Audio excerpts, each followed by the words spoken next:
Silav roj baş, hevanno, hevîdarim herkes baş e. Şerekî pir mezin heye li rojheta navîn, pêşî İsraîlê êrişê ser İranê kir, Îranê jî bersiv daye. Niha şer her roja ku derbas dibe, gurttir dibe, Amerîka dikeve dewrê. Li aliyê Îranê jî Çîn û Rusya dikevin dewrê. Ev tam şerekî pir mezin e ber bi şerê sêyemîn ê cîhanê ve diçe. Ji xwe me gotibû şerê sêyemîn ê cîhanê ji zû ve dest pê kiriye, lê şerekî sar bû, niha êdî şer germ dibe. Êdî hêzên herî mezin ê cîhanê li hember hebûdû çekên herî mezin ê herî bi bandor bikartînin ka em binêrin em li ku derê cih digirin. Şer wisa balkêş e tam li navenda Kurdistanê ye. Yani her du alî jî dema êrişê hev dikin, Kurdistan tam di navbera wan de ye. Çi dibe halê me di pêşa rojê de em ê karibin qedera xwe bi xwe tayin bikin, em ê dikaribin axek, welatek, dewletek azad serbixwe têda bikaribin, têda bisistirin ku azadî têde karibin bijîn.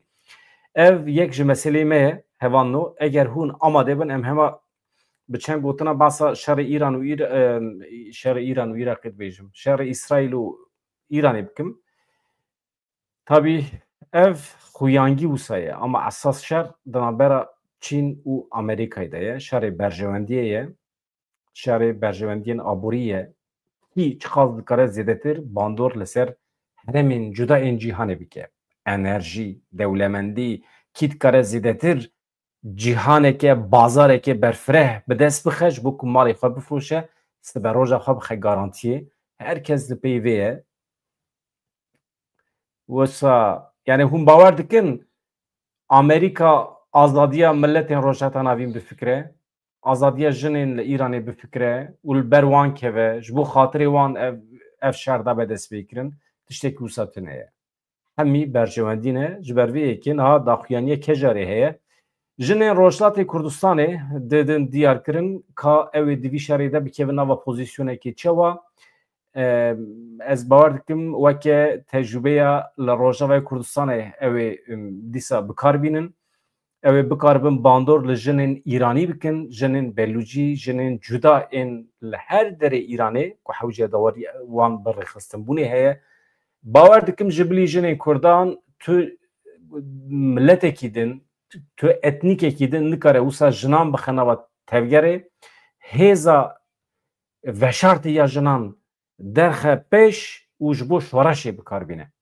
Ez bawer dikim ev di tecrübeyên Kurdan de derketiye holê li Rojava anha jî jinên Kurd pêşengî dikin dixwazin vê yekê li temamê Îranê bidin pêkanîn ka em binêrin daxuyaniya wan de çi heye.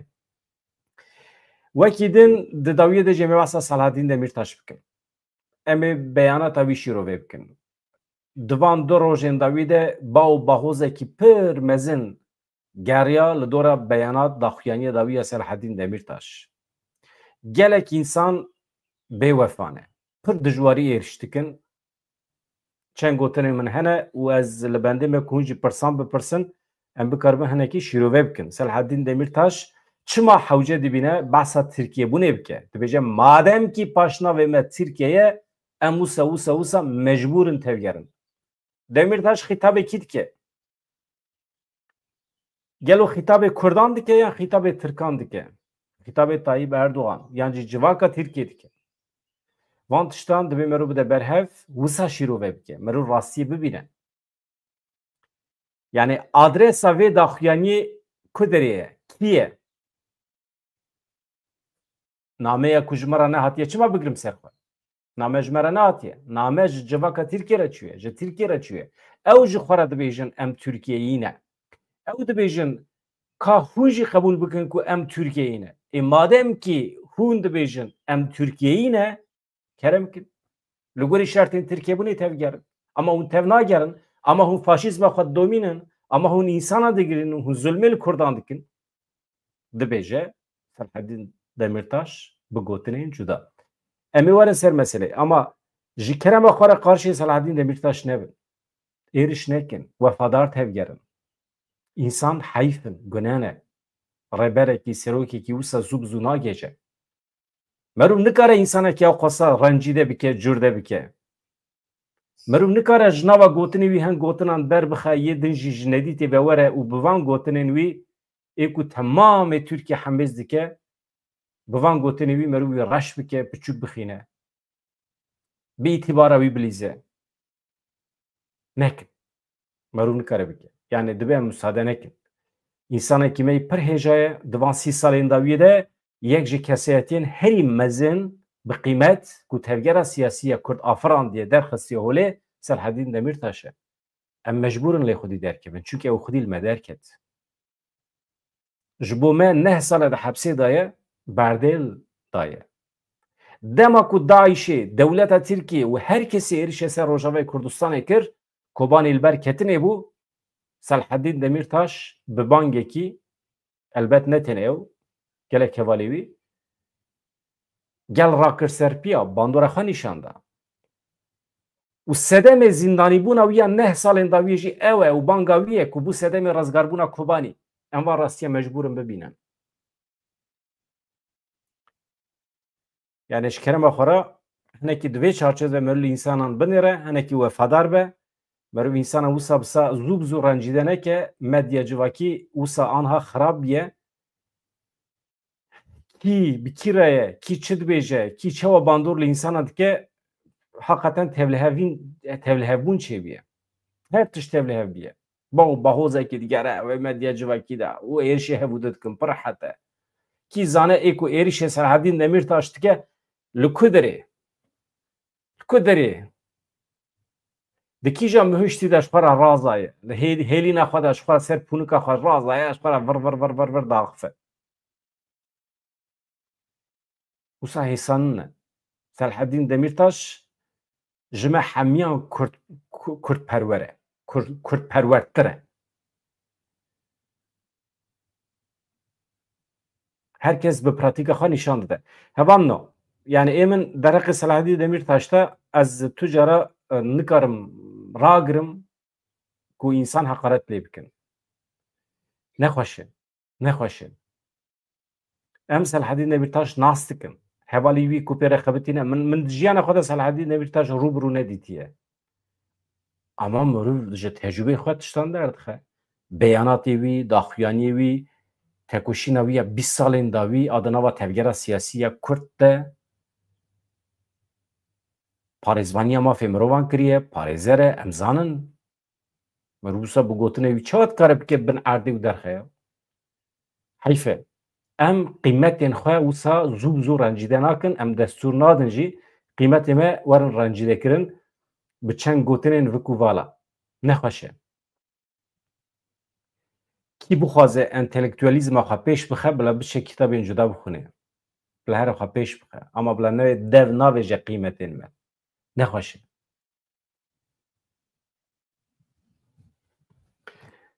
Rêberê dînî yê Komara İslamî ya Îranê di peyamekî de gefên giran li İsraîlê xwe ragihand ku Îran dê binpêkirina qeda esmanî ya xwe ji aliyê Siyonîstan ve efûneke Îran wê Siyonîstan efûneke dibêje Rêberê dînî yê Komara İslamî ya Îranê dibêje Îran binpêkirina qeda esmanê xwe efûnake soz da ku ew ê xwîna hemî kesên ku hatine kuştin li erdê nemîne yani gef xwariye gefa tolhildanê Artêşa İsraîlê jê ragihand ku hêzên wan yên esmanî dest bi şopeleke nû ya êrişê ya li Tehranê kiriye li paytexta Îranê li gorî agadarî vîdeoan dengê teqînên Kurd Tehranê li çend bajarên cuda yên Îranê û Rojhilatê Kurdistanê hatine bîstin Artêşa İsraîlê ji xelkê herêmê xwestibû ku bi lez herêmê vala bikin di aynî demê de medya fermî ya Îranê jê ragihand Îranê bi mûşekên Fetah yek êrişeke mezin biriye ser İsraîlê Wekî din alîkarî berê yê wezîrê karê derve ew jî yê Amerîkayê navê wî Mark Kimîte şiyarî da ku mümkün e Washington yani Amerîka tevlî operasyona askerî yên li rojhata navîn bibe yani şarê ku İsraîl İran bi pêş dixin yani dişarê li dijî Îranê de dibe ku Amerîka bi çek û sîlehan bawekî askerî tevlî bibe bi taybetî eger hebûnên Amerîkayê li herêmê bibin armanc ev şîrove di demekî de ku serok Donald Trump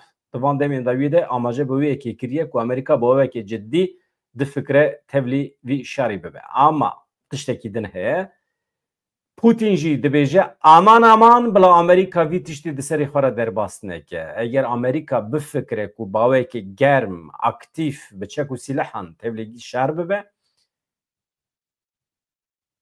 ew ê bersivekî pir tund bigire. Ama dîrek nabêje em ê jî bikevin nava şer. Çîn ji xwe kifşe ye. Çîn bi îsrar dixwaze rojhilata navîn bi dest bixe, bazarekê xwe çêbike. Derdê Çînê aborî ye. Ji aliyê aborî vekî li cîhanê serdest be, ew pêş dikeve. Hevando ez ana li komenterê we dinêrim tiştekî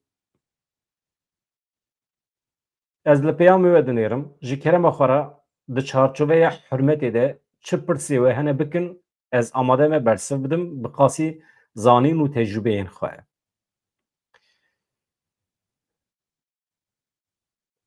Em milletekî mağdûrin hevano. Qîmetê me zû bi zû çênabin. Madem çêbûne em xwedî li wan derkevin. Em rencîde nekin. Weke malbatekî mirov bavê mirovan çi dibe bila bibe divê mirov binpê neke. Rencîde neke, reş neke. Ew rûmeta te ye. Tu bi rûmeta xwe nelîze.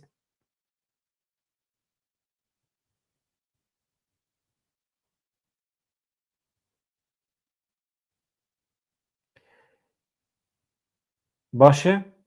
Bila peyama ya wisa li ber çavê min in diherikin ez hemiyan dibînim. Wekî din ez hema tiştên nû jî ji we re ragihînim hev serokê berê yê HDP anha parlamenterê Rûheyê ye. Mithat Sancar bû endamê nû yê Heyeta İmraliyê di şûna Sirri Sûriya önder de.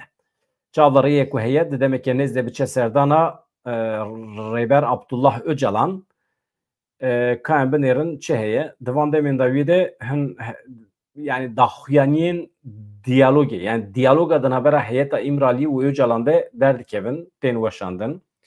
Ji xwe yani bi şeklekî digêje destê me jî tiştê xweş tê de hene.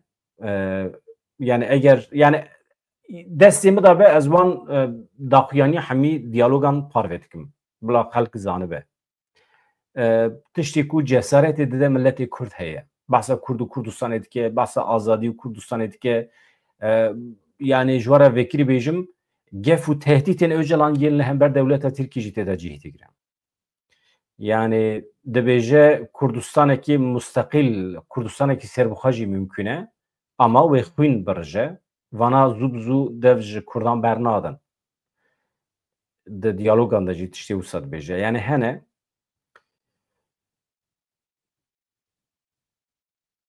pir giringî dide yeketiya nava Kurdan. Xuya dibe. û pêşketinên li Rojavayê Kurdistanê meseleya Qesedê, hebûna Qesedê, bihêzbûna wan ya çekdarî, bandora wan ya li ser temamê Sûriyê pir kêfawî jê re tê. Awî weke argümantekî bikartîne li hember dewletê. Daxuyaniya dawî ya Murat Qarayîlan ku dibêje di destê me de çek û sîleh hene, füze hene ku heta 800 kilometre jî dikarin biçin li hedefa xwe bixin. Kêfawî ji vê daxuyaniyê re jî hatiye ji rayedarê Tirk re dibêje binêrin. Qarayîlan wisa dibêje yani. Bilahaya we hebe. Dibe ku İsraîl ev çek dabin PKK dibêje, bi xwe dibêje. Dibe ku İran jî dabin. Yani em Kurd ne bi tenê ne. Ya bi vî şeklî bawer nekin ku li İmraliyê niha hakimiyet di destê dewleta Tirkiyê de. Tiştekî wisa tune ye. Niha şer, pevçûn, cengekî pir ciddî heye. Hem di navbera dewletê û Selaheddîn Demirtaş de û hem jî di navbera dewletê û Abdullah Öcalan de. Wisa ne hêsane. Yani kes wisa zû bi zû nirxên Kurdan teslîm nake. Tiştekî wisa tune ye. Armanca hemî kesayetiyên Kurdan ew e ku bikaribin di siberojê heq û mafê Kurdan misoger bikin, garantî bikin. Yani viya sedî sed baweriya min heye. Şik û şüpha min tune ye. Rojekî şik û şüpha min çênebiye, çênabe jî. İnsanekî pêncî salê xwe dabe vê dawê vê dozê di dawiya dawiyê de ji bo bi ser bixe çi ji desta tê dike. Wir da wê da. Hinekî dîrek canan endîrekt. Fiq nake. Ev rê rêyekî zîgzag e. Hûn xwedî li xwe derkevin ey ku rex nedikin. Ha welat parêzê me hene carnan hestiyar tevdigerin. Dikevin bin bandora hestên xwe ew normal e. Rêz û hurmeta me heye ji wan re. Carnan rexne dikin bi niyetên baş, bi niyetên pak ê welatparêzî, ez ji wan re tiştekî nabêjim. Ama însan hene bi rik, bi kîn, bi nefreta salan dixwazin vê tevgerê reş bikin. Yani ez wana durust nabînim. Çünkü niyeta wan ev tevger bifire jî, ev tevger heftê û heft Kurdistanê serbixwe ava bike jî, ew ê tim rexne bikin, rexne bikin, rexne bikin, ew ê navê xwe jî bikin muxalîf. Ji ber vê yekê ez bawerî bi wan nayînim.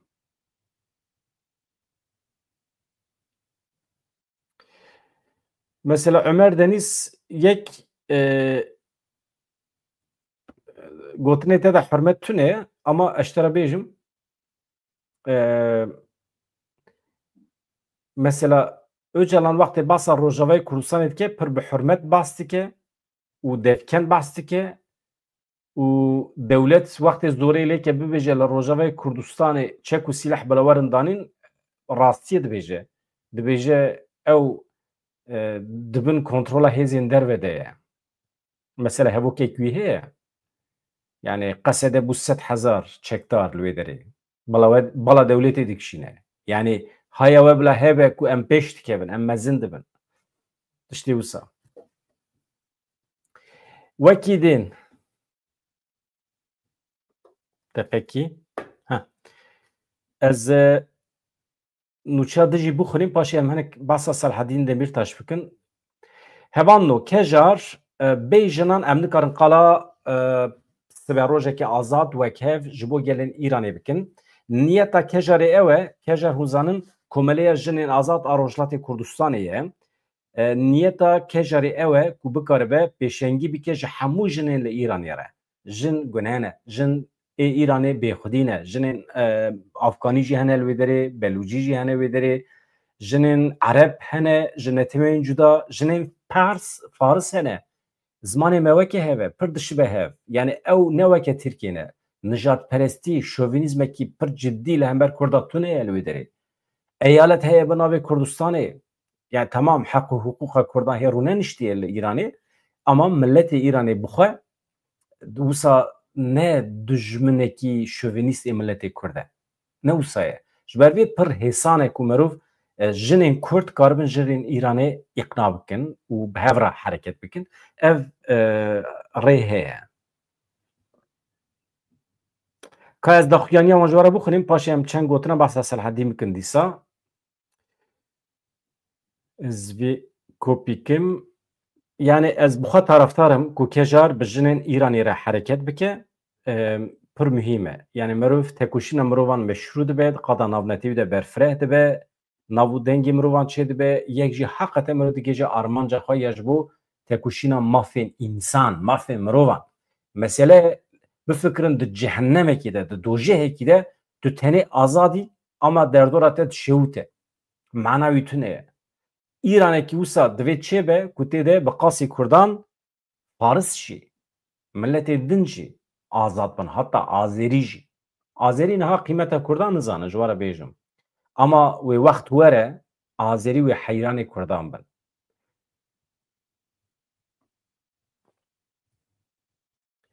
Komeleya jinên azad ên Rojhilatê Kurdistanê kejar di derbarê şerê di navbera Îran û İsraîlê de daxuyaniyek belav kir. Daxuyanî aynen bi vî şeklî ye. Di roja şeşemîn a şerê İsraîl û Îranê de İsraîlê êrişekê mezin giran li tesîsên leşkerî kir, li navendên weşana medya Îranê kir, li nexweşxaneyên li hin bajarên Îranê da dest pê kirin. Komara İslamî jî hin êrişên dijber pêkanîn, ev yek eşkere dike şer û pevçûn wê berdewam bikin, wê zirarên mezintir ên canî maddî bixware bînin. Bînin bîra we ku tevgerên Kurdan, Pejak, Kejar hemî di xeta sêyemîn de ne di şer de alî nagirin. Ne aliyê İsraîlê ne aliyê Îranê digirin. Vî şerê weke şerekî menfaetparêz dibînin. Her dewlet menfaetê xwe diparêze, derdê wan ne azadiya milletan e. Derdê wan garantiya xwe ye. û ji ber vê jî mirov xwe diparêze. Vê derê de pêşniyaz hene, ez hema ji we re bêjim شر انجام پولیتیکای پیشوقت دیارکری ام پرگالا کاپیتالیسته که به هفر جنوب دیزاین کرنا روجاتا نوین را دست بیکر و جاره حکمت ایرانی هدف کرد به دست بیکرنا شر اسرائیل لدجی ایرانی او دخوازن رژیم ایرانی نچار بکن که لگل سیستم جیهانی گوهرتنان چه بکه آرمانجا دانستاندنان او بو که ایریش نه هاتنه دست بیکرن روا بکن.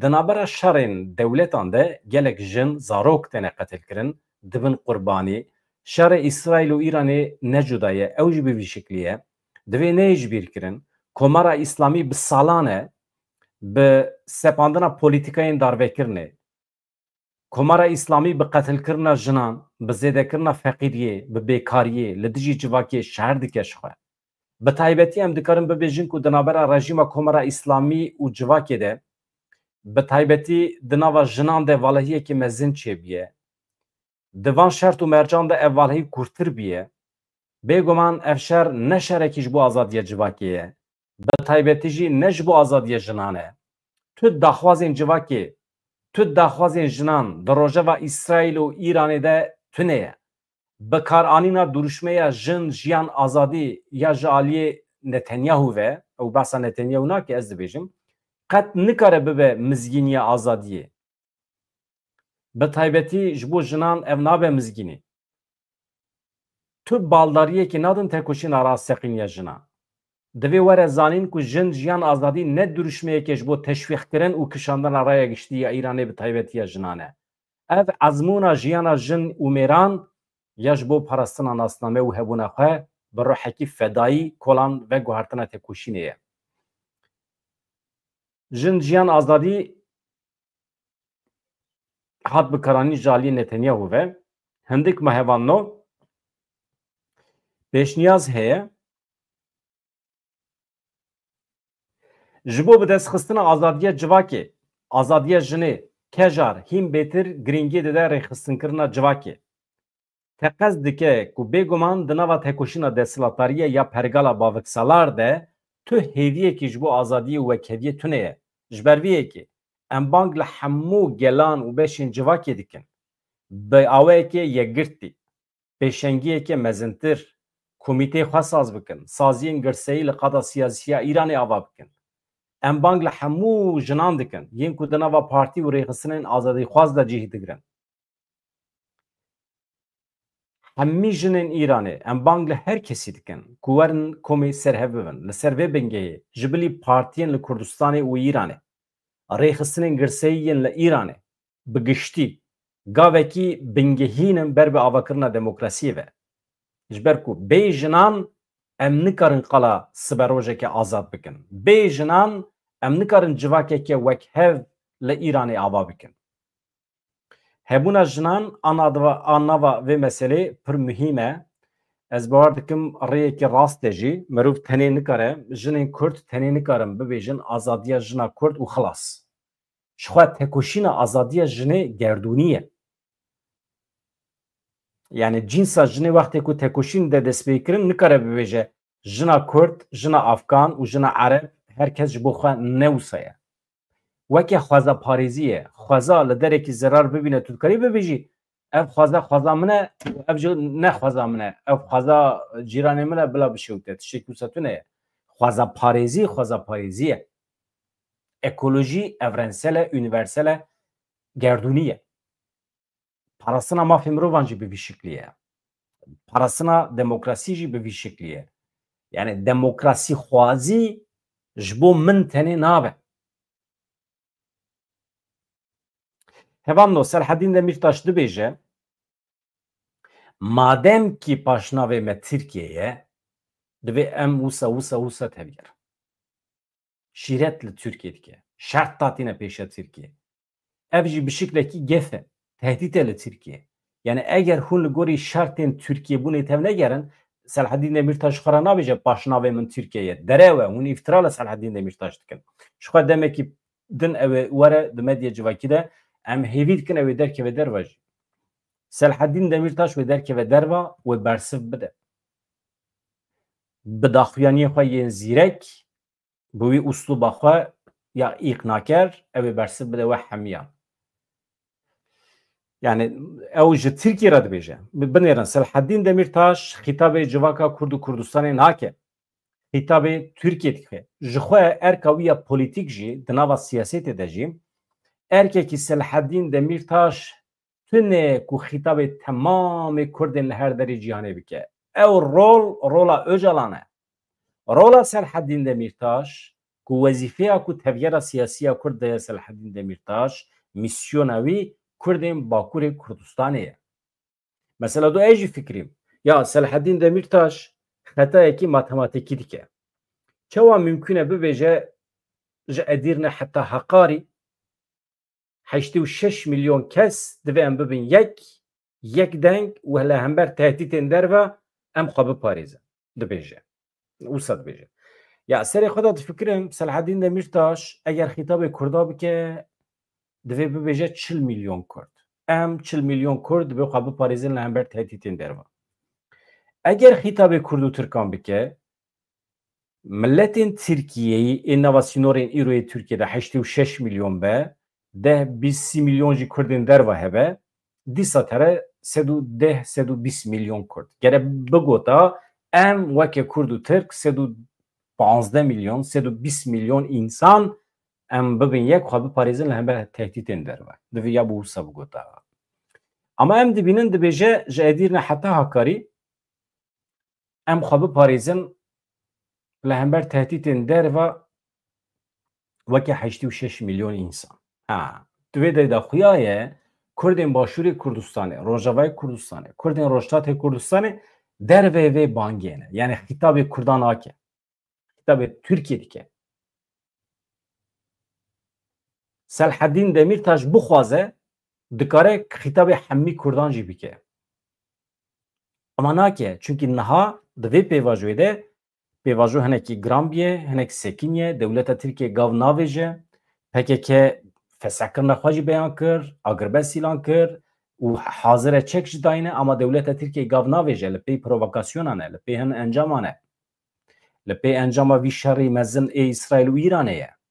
Gava navêje. Selaheddin Demirtaş jî bi van gotinên xwe hewl dide zorê li dewleta Tirkiye bike û maftariya xwe nîşan bide ji bo gav bavêje.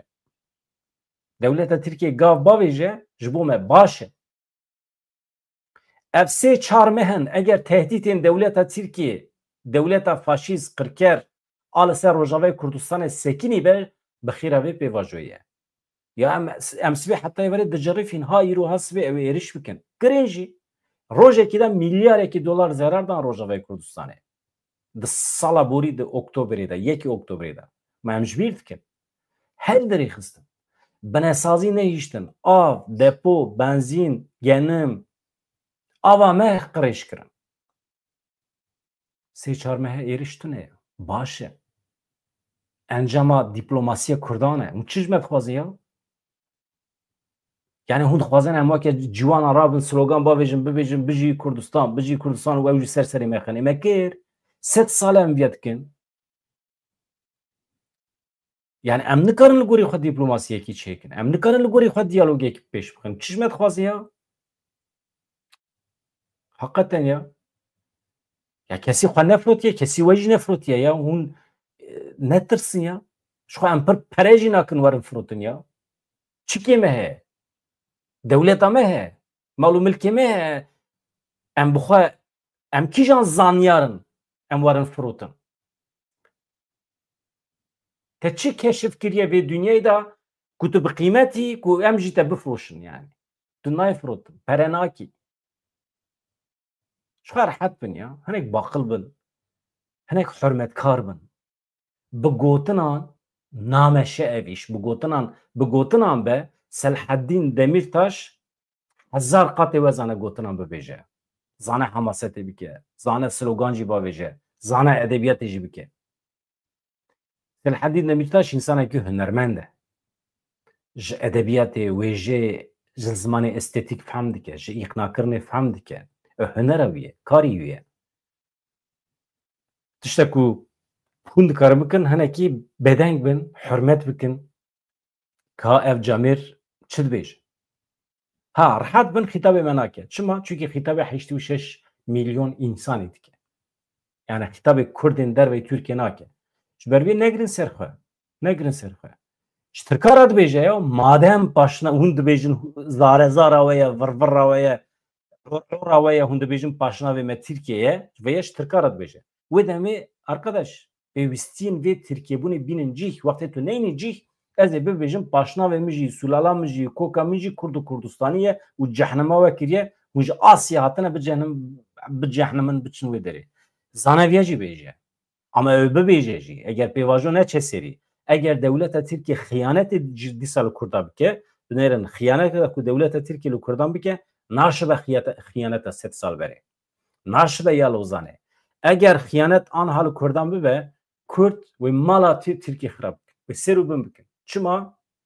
Çünkü di destê Kurdan de hêz û quvvetekî siyasî heye, eskerî heye, her cure hêz û quvvet heye. Piştgiriyekê navnetewî heye, kesî piştgiriya navnetewî wan da nekiriye. Ji bo wî gotinên dîplomatîk ên Kurdan, ên reberên Kurdan hewl bidin fehm bikin û rêz û hurmet nîşan bidin. Ji ber vê zanibin ku Selhedîn Demirtaş bixwaze zane tiştên cuda jî bibêje. Madem zane bibêje çima nabêje? Çima nabêje? Bifikirin çima naxwaze bibêje? Çünkü dibêje vê gavê wisa îcab dike. Kişik dilîse. Vê gavê wisa îcab. Vî kevirê ez datînim vê derê. Vê gavê wisa îcab dike. Qarış nebinê. Êriş nekinê. Tişta tevlî hev nekin.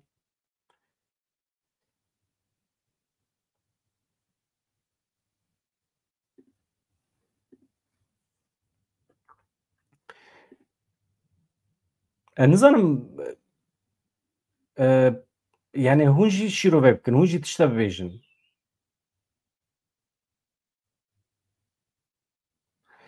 Yani ez bixwe baweriya min bi firaset bi mantıqa Selhedîn Demirtaş heye. Mantıqa wî rast dixebite. Me bi hezaran cara lêgoderî kirî. Ez wisa zû bi zû insana qebûl nakim. Selhedîn Demirtaş me bi hezaran caran lêgoderî kiriye. Me îfadî wî li mehkemê êw rojan bi rojan îfade daye. Ankara ji bo Kurda çi îfade dike? İstanbul ji bo Kurda çi îfade dike? Baxda ji bo Kurda çi îfade dike? Hemî dibêje. Dagirkeriya dewleta Tirkiye ya li Bakurê Kurdistanê pir xweş îfade dike. Vana zane bêje.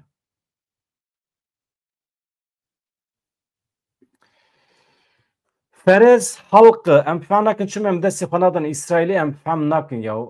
Ez te re bêjim Ferez. Ne ku me destê xwe tu çawa zanî me destê xwe nedaye İsraîlê.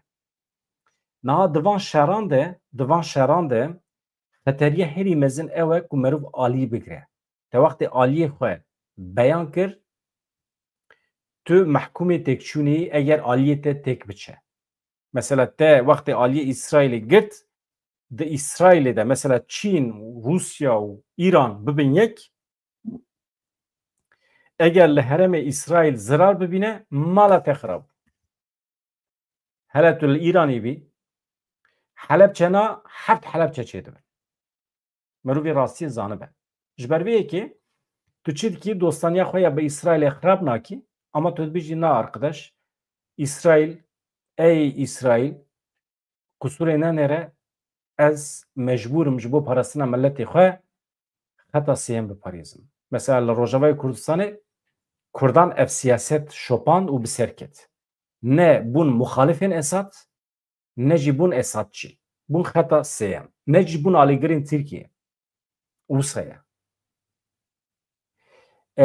Li Rojatê Kurdistanê jî ez dibêjim ev siyaseteke rast e mirov bike. Mesela bifikirin di dema şerê yekem yê cîhanê de Osmaniyan aliyê Almanan girt şer wan dakirin. Aliyê wan wextê şer wan dakir Osmanî jî çûn afir safir çûn.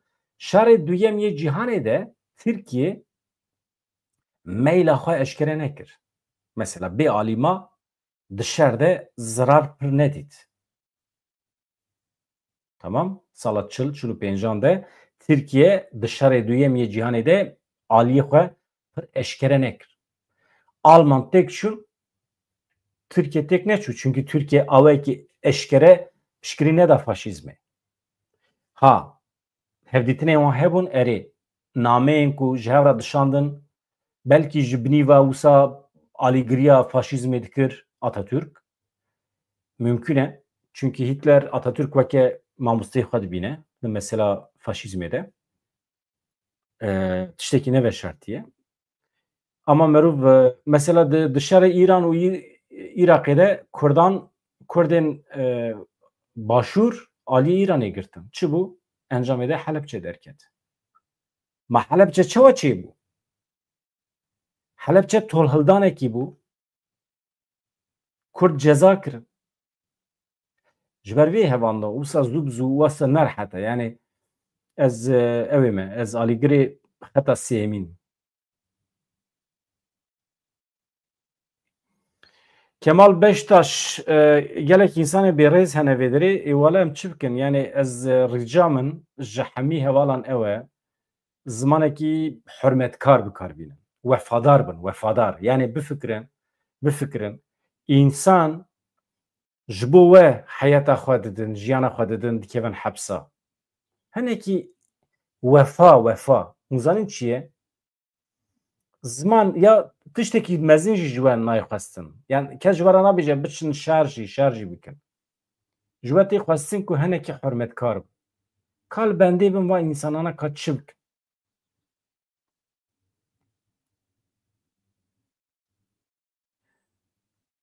Îja yani tişta ku Selhedîn Demirtaş ji bo Kurdên Rojavayê Kurdistanê kiriye ji xwe tê zanê. Wextê ku Kobanî li ber ketinê bû Selhedîn Demirtaş rengê xwe eşkere kir, bang li civakê kir, çû xortên Kurdên Bakurê Kurdistanê rabûn ser xwe. Dewleta Tirkiye êriş kir. 48 însan hatin kuştin wê şevê. Dawekî mezin hate vekirin li Tirkiye, dawekî dadgeriyê navê kirin dawa Kobanî davası. Selhedîn Demirtaş û hevalê xwe hemî hatin girtin ji ber çi bû? Ji ber banga Selhedîn Demirtaş bû ke çû xortên Kurdan ra kir ser pêş bû xwedî derketina li Kobanî û Rojavayê Kurdistanê. Çawa merû dikare ji bîr bike?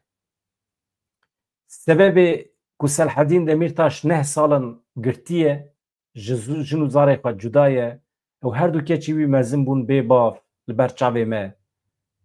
û ez ji we re bibêjim milletê me Kurd ê ku dengê xwe dane Selhedîn Demirtaş hinek dixwe vegerin ji xwe bipirsin bibêjin ya kengî em xwedî li Selhedîn Demirtaş derketin. Neh sal berê wextê ku dewleta Tirkiye hat di Orta Amedê de paş Sûyî girt helîkopterê sar kir bir avêt hepsê kesek neçû xwe navet ber helîkopterê. Kesek xwedî lê derneket. Roja din jî, roja mehkema wî jî, heta îro jî kesî negotiye ew kesî ku îro Selhedîn Demirtaş rexne dikin, viku vala rexne dikin. Kesek ji wan derneketiye negotiye.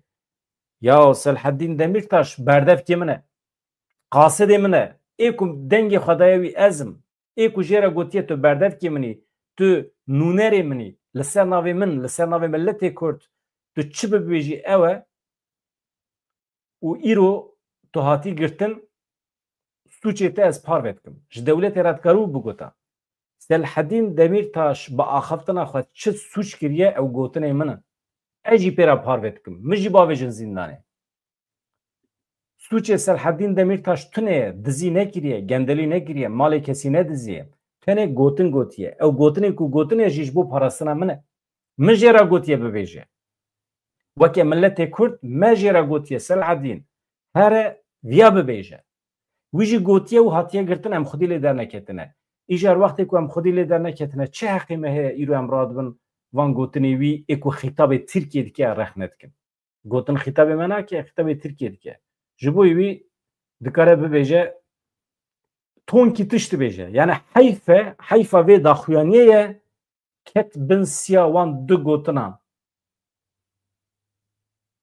Ji Tirkiye re dibêje arkadaş, madem paşnavê me Tirkiyeyê hûn dibêjin, wê demê ew qas însan û çima davêjin hepsê?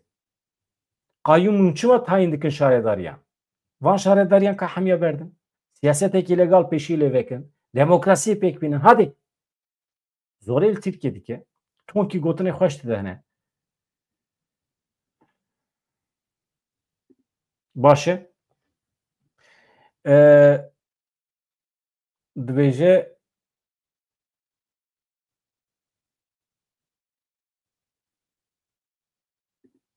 tamam ez gotinê hevala dixwînim ji were. Yani ê min ez dibêjim ji kerema xwe re rêca min ji we ve qarşê Selhedîn nebin. Hinekî bihêlin ku heqê wî jî heye. Welew ku xeta be, heqê wî heye xeta bike. Heqê wî heye hin ji çerçeveya Kurdiyetiyê ew sînorê Kurdiyetiyê heqê wî heye jê derkeve. Ez bi xwe heq didim ê jê derkeve çünkü ew Selhedîn Demirtaş e. Heta niha hezar qatê me tiştên xweş gotiye û zane bibêje jî. Ew parastinî wê televizyonê Tirkiyeyê de we çi zû ji bîr kirin? Ew faşîstên nijadperestên Tirk wextê êriş dikirinê bi wan gotinên xwe yê tûj çi qas maqûl bersiv dida, çi qas xweş nûnertiya me dikir. Kê jî dike? Ji ber vê hûn çi dikin bikin Selhedîn Demirtaş ji nav wan zar û zimanê xwe dev û diranê xwe derxin.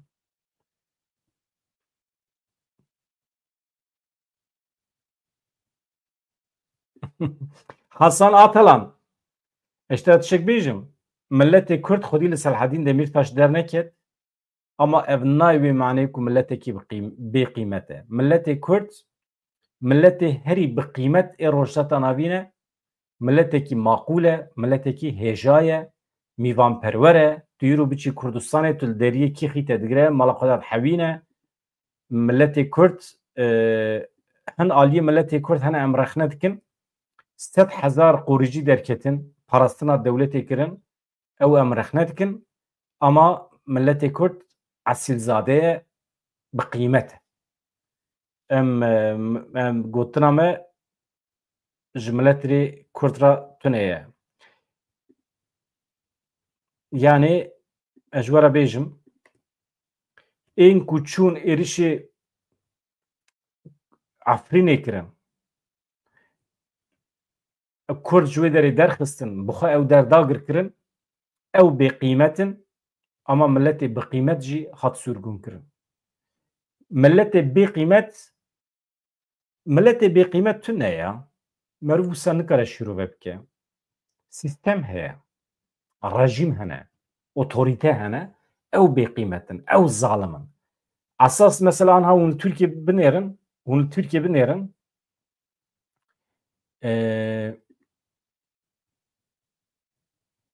mesela hûn li Tirkiye binêrin bi qasî milletê Kurd milletê Tirk jî mağdûr e. Milletê Tirk qet nebe cahîl maye. Qurban e. Qurbaniyê rejîma xwe ye. Qeneme milletê Kurd zane Kurd e, milletekî cuda ye û sibê du sibê azadiya xwe bi dest dixe, serxwebûna xwe bi dest dixe. Dikare yani rêyekî wî alternatîv heye. Ama milletê Tirk tiştekî wî tune, raza ye. Raza ye, mîna miriyê komay da ye. Ya. Hevan û em çi bikin? Xatir çi we bixwazin û çi dibêjin? Hêjmara we jî baş e û zindî nava rojî de wisa temaşe dikin. Gelek spas dikim hevan noş kerema xwe re binêrin vê kanalê werin em pêş bixin. Çawa pêş bixin nizanim pir hêsan e. Hema pêlêkin bibin abone, nizanim merû çawa dibe abone jî. Hema pêlêkin bibin abone û tişmiş çi ew heye li wê derê pêlêkin yani par vekin, çi dikin bikin ama vê kanalê pêş bixin, bila pêşkeve wê demê imkanê min çê dibe ku ez siyasetmedarên Kurdan dawet dikim bînin vê derê bi wan re biaxivin. Sibê du sibê Selhedîn Demirtaş derdikeve û hêvî dikim em bikaribin pêra rûportajek çê bikin û ez ê van gotinan jê bipirsim. We got erê de hadê min çi ji bîr kiriya? Min tiştekî ji bîr kir ka ez daxuyaniyên dawî nûçeyên deqeya dawî binêrim?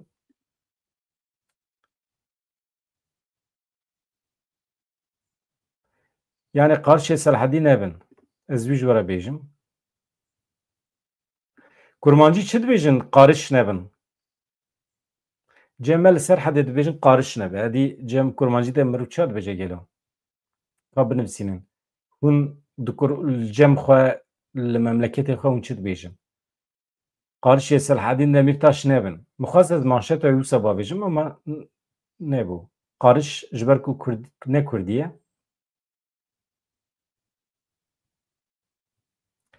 Erê gotinê Xamanayê hene İsraîlê xetayekî pir cidî kiriye wê berdêla wî bide yani xuya ya şer û pevçûn wê gur bibin.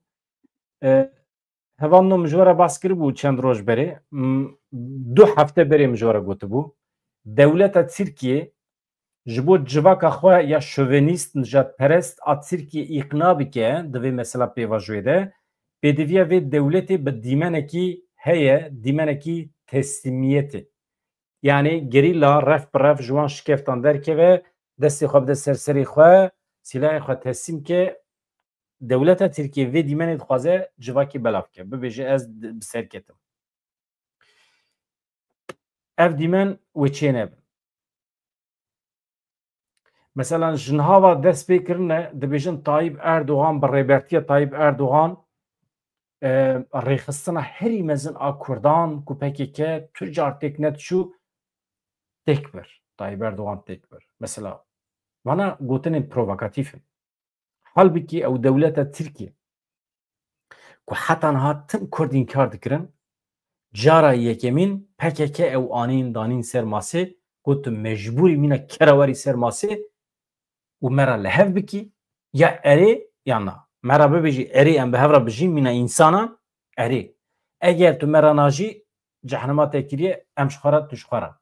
Ê ku bi dewleta Tirkiye ev da kirin PKK bû. Aniha jî PKK rêxistinekî ecayîb fedekar e. Ecayîb bi xwe bawer e. Mesela xwe fesehkirin nexeme. Tamam. Çünkü zane PKK ji navekî pêk naye, ji organizasyonekî pêk naye, ji rihekî pêk tê, di nava civakê de ye. Navê PKK tu nebêjî PKK di nava civakê de ye. Tevgera siyasî ya Kurd. Hereketa Azadî ya Kurdistanê.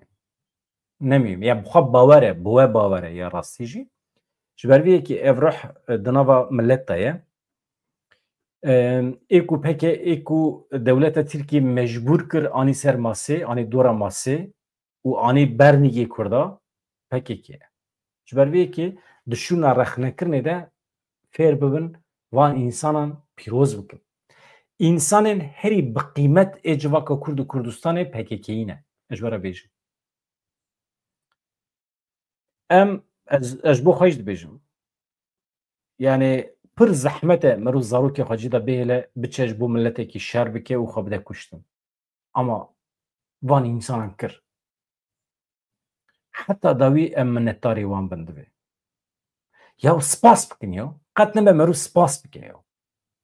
İnsanekî xerîb mirov diçe mala wî qehweyekî wî vedixwe mirov hezar carî spas dike.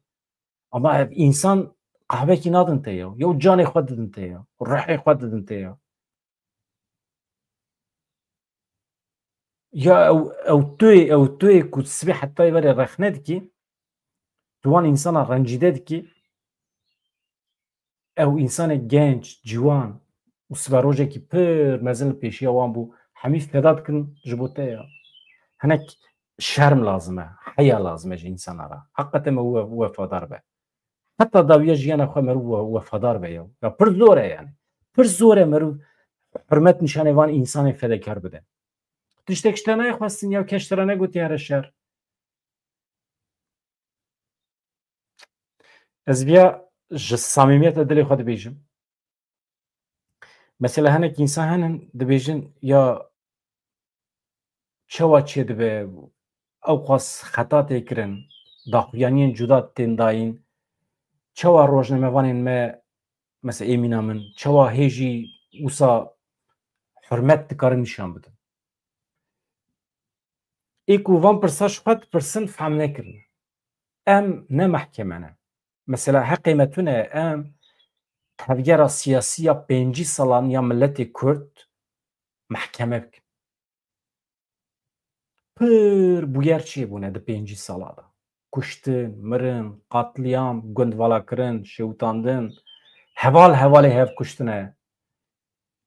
Hemiya nikarin mehkeme bikin. Heqê min jî tune ye. Tenê rojnamevanî.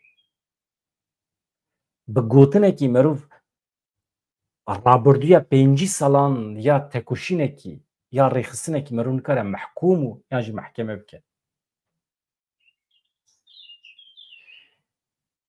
یا مرود کاره بکه راستی ببینه حرمتکار به ناکیجی نکه اما حرمتکار به اما من مقرار ده از بوارد خبتم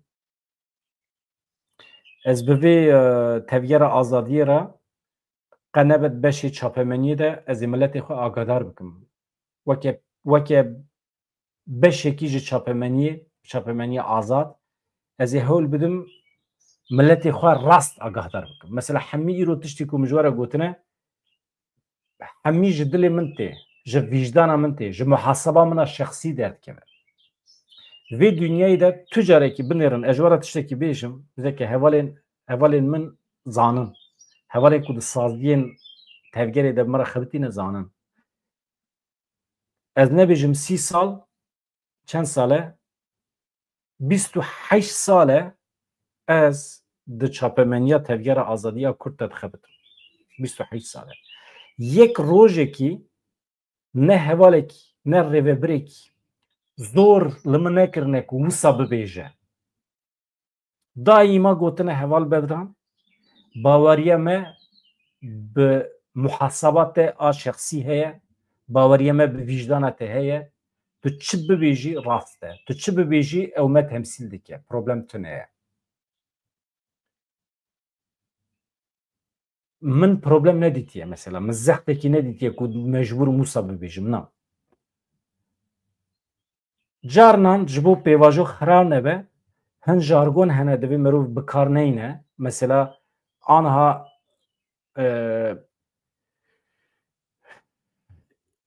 مروف رابه لهمبر پیواجوی بزانبون انسانا تحریک بکه نراسته نخوشه یعنی مروف دوی هنه کی جهن تشترا ریز حرمت بگیره باشه هوا نوبارد که مدریش کرد به هیویا روژین خواهش از بارد کم هات فهم کرن از هیوید کم هوجی مفهم بکن